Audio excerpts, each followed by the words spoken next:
Good evening. My name is Jason, and I'm a believer in Christ who's in recovery for anger, codependency, lust, and pride. Will you please join me in prayer? Lord, thank you for giving me an opportunity and the strength to share my struggles in life with my friends here today. Through these struggles, you've helped me develop perseverance, humility, wisdom, serenity, and courage. These gifts could have only come through the trials that I've had to endure. May your words through me bring healing to those with ears to listen. Amen. 42 years ago, I was born in Medford, New York, and my parents named me Jason. At birth, both my mom and dad were active alcoholics. Thankfully, by the time I was 3, they both sobered up and even brought me to AA meetings with them. They wound up divorcing and remarried new spouses when I was 5. As a child, whenever I got out of our pool, I would turn blue and shake uncontrollably, hence the nickname Shaky Jake. At Mom's house, I was raised in a Pentecostal church, and I was kept on a very short leash. But at my dad's house, I could watch rated R movies, and I even had access to his porno magazines as early as age 4. This is the root of my struggle with lust. My stepfather was a very loving man who loved me as his own son. Like every human, though, he has character defects, and one of his was a short temper. It was from him that I learned how to express my anger, explode first, apologize later. When I was 11, my mom and my stepdad moved us 350 miles away from my father, contributing further to the anger and disdain I had for them. By my teen years, I rejected them and Christianity because I thought that Christians were a bunch of hypocrites. It was also around this time that I watched my first pornographic video, had my first taste of alcohol, and smoked my first joint. You could say I was on the fast track to a bright and promising future. Fortunately, God was watching over me even then, because during the summers, my dad introduced me to Alateen. Living under my parents' oppressive regime, I felt caged, and I didn't like who I was. So when my college years arrived, I moved into the dorms and began introducing myself as Jake. In the movie Major League, Tom Berenger plays a coach named Jake Taylor. To me, he was cool, and I desperately wanted to be cool. So I engaged in a sex, drugs, and rock and roll lifestyle. What better way to be cool, right? Or so I thought. After 2 years in college, I moved to Fort Myers Beach, spring break capital of Southwest Florida. Bartending and DJing at various nightclubs became my profession of choice, mainly because I had low self-esteem and girls would have to approach me. I never thought that I was addicted to anything in life, but addicted is defined as being physically and mentally dependent on a particular substance and unable to stop taking it without incurring adverse effects. This described me because if I went for 3 weeks without sex, I would become agitated, get drunk or high, and often lower my standards just so I could get my fix. This led me into many brief relationships with women that I otherwise would not have ever had. At the time, I thought I was free, living life my way. In truth, I was a slave to my sex drive and a hopeless victim to my low self-esteem. In 2004, I met a beautiful girl in a bar that I worked at in Fort Myers. We were only dating 11 months when she became pregnant with our first daughter. Our relationship was dysfunctional from the start, but instead of breaking up and raising our daughter separately, we tried our best to stay together and do the responsible thing. At one point, I became very sick and I needed expensive medical testing, but I didn't have any health insurance. So I got this great idea. Hey, hon, I was thinking, since you've got health insurance and I don't, can we get married so I can get on your plan? She said yes. And so we got hitched by the Justice of the Peace in 2007. There were no engagement rings, No gatherings of friends and family, and no wedding vows exchanged. As much as we tried to make our family work, we were two broken people. She struggled with drugs and alcohol. I was a control freak and addicted to women. I didn't want to cheat on her with other women, so I got another great idea. I suggested that we try swinging or get divorced. It was clear after a very short period of time that swinging wasn't working either. Both of our addictions were causing our family a lot of pain and suffering. Fortunately, there were some bright spots in that sea of darkness that consumed our lives. In 2012, our twin boys were born. 18 months later, our second daughter was born. And 2 days after my 38th birthday, I decided to follow Jesus because I was tired of living in misery. And since then, God made everything better, and we've been living happily ever since. The end. Good night, everybody.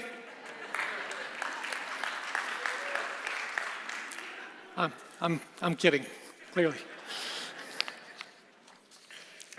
The truth is, God wrecked our lives. And yet it's been the most rewarding experience ever. As mentioned earlier, I was exposed to AA as a child and Alateen as a teenager.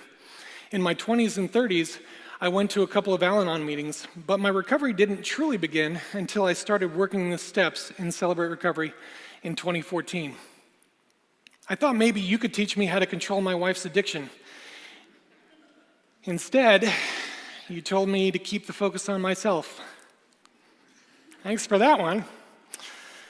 I asked my buddy Mike to become my sponsor because he had something I wanted: peace and serenity.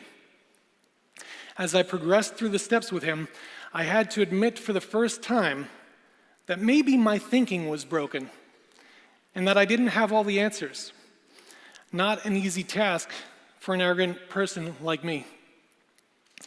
A year later, 7 of my brothers and I, we finally finished our step study and we earned our gold coin. Woohoo! That means we're all fixed, right? Wrong. In fact, I actually hit my rock bottom a couple of months later. While my wife was doing her best to stay clean in a sober living house, I had been the sole caretaker of our children over a 10-month period. The pressure of caring for an 8-year-old, twin 2-year-olds, and a 1-year-old drove me over the edge. I hurt one of my sons in a fit of rage, and I scared the other 3 children in the process. I was consumed with regret, self-loathing, and depression. But amidst this turmoil, God gave me the gift of desperation, G-O-D. My situation had become so desperate that I had to fully depend on Him. My sister volunteered to take care of my children for the next 8 months. I believe God strengthened her so that I could work the 12 steps again in an attempt to straighten out my life. To my sister, if you're watching online, thank you from the bottom of my heart for your sacrifice. Today, my recovery is an ongoing process that I take very seriously. Last December, I finished my steps with another sponsor in Al-Anon. As our opening states, CR is not meant to replace other 12-step programs, but to complement them. If I make many meetings per week, I have many chances to recover. A few meetings, a few chances, and no meetings, no chances. After 3 years in Celebrate Recovery and 1 year in Al-Anon, I no longer live the caged life. I finally like who I am. And that's an awesome feeling. Today, I have much better relationships than I've had in the past. I've made amends to my mother and my stepfather, and we have rekindled our relationship. They even moved down to Florida to be closer to our family. My wife and I, we continue to mend our relationship. We've been through, are you ready for this? We've been through 2 marriage counselors, 2 sets of marriage mentors, 5 or 6 marriage classes. I'm gonna have to take off my shoes. free parenting courses, a couple of rehabs, countless meetings at AA, NA, CA, Nar-Anon, Al-Anon, and Celebrate Recovery, all in an effort to save our marriage and keep our family together.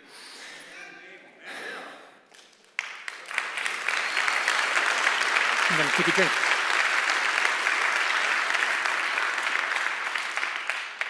We were on the brink of divorce as recently as May of 2016, last year. We were teetering on the edge of disaster. In fact, if the both of us were more financially secure, we may have divorced. But God did for us what we couldn't do for ourselves, and He reunited our family.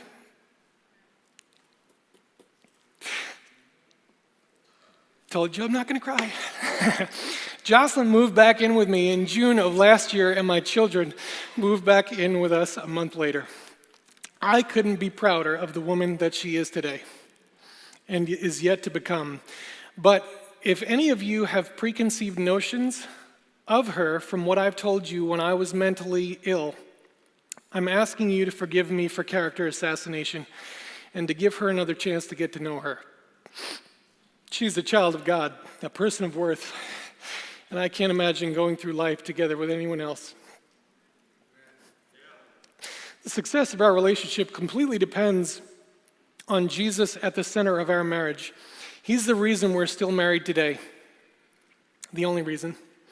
But I have to consistently practice the 11th step to ensure that I remain in close contact with God. Step 11 says that we sought through prayer and meditation to improve our conscious contact, praying only for knowledge of His will for us and power to carry that out. One of the best gifts that I've ever received came from one of my brothers in my Wednesday morning men's group. Love you, Dave. He gave me a chronological life application study Bible, which has given me a much better understanding of how the Word applies to my life. It is invaluable to me, but I may have never gotten it if I didn't invest so much time in small groups and making new connections. If it weren't for the connections I've made in this church, I'd probably be a very different person today. When the enemy has meddled his way into my marriage, it was my church that offered marriage ministry classes.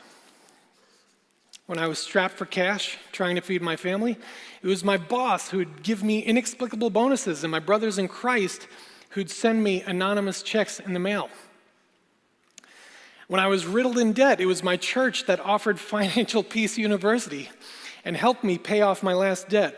When my wife was in rehab and I was an awful cook, no, I am an awful cook. It was my brothers and sisters at Grace who fed me. They literally brought food to my front door. When my 3 small children needed diapers, it was the diaper ministry here at Grace Church who blessed us for more than a year with free diapers. When I'm struggling with the battlefield that is my own mind, it's my pastors who make themselves available for wise counsel. When I was feeling overwhelmed after cleaning up my house time and time again, only to have my children mess it up, it was the band and the tech team that came to my house to clean up. When I injured myself twice while shredding massive waves on a jet ski, it was my sponsor who provided rehabilitative chiropractic care. When I've gone nuts trying to take care of the kids, it was Grace Church that said, hey, why not drop off the kids for a few hours at respite night?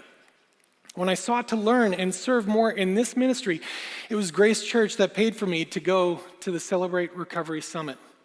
When I'm struggling with anger, lust, codependency, pride, and unforgiveness, it's you, my brothers and sisters, who give me your strength, experience, and hope. You showed me the love of Jesus, and for that, I'm forever grateful. Honestly, I don't deserve the outpouring of love I've received here, but I'm sure going to try harder by giving back more of me. Here at Grace, I've served in the car care ministry where we change oil for single moms and widows. I routinely serve once a month on the third Saturday outreach where we provide groceries and prayer to an underserved community in Suncoast Estates.